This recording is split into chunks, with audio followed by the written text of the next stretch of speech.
Welcome to this short insights video to help your learners better understand vector equations. One of the challenges for learners working with vector equations is grasping the difference between regular equations using Cartesian coordinates and vector equations to describe lines. Learners are used to expressing lines in terms of Cartesian x and y points. However, vectors are described differently. They have two components, a starting point and a direction component.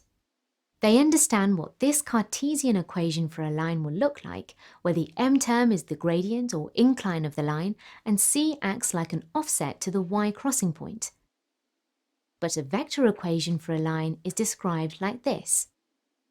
This line starts at Cartesian point x1, y1, then travels towards Cartesian point x2, y2.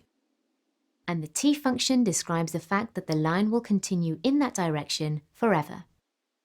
Which is quite different as they have a Cartesian point to start from, but the second component, direction, is expressed using a point the line goes through but continues for all values of t.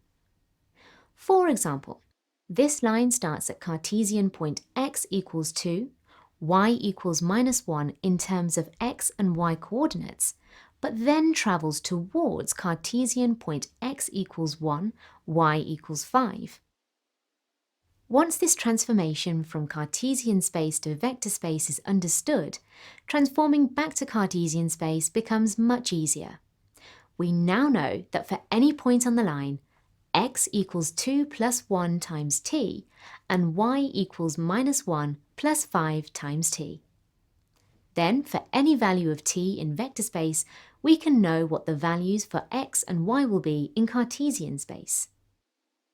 Learners can then take this concept forward, looking at more than one equation, to see where vector lines cross by finding out whether vector equations are equal to each other.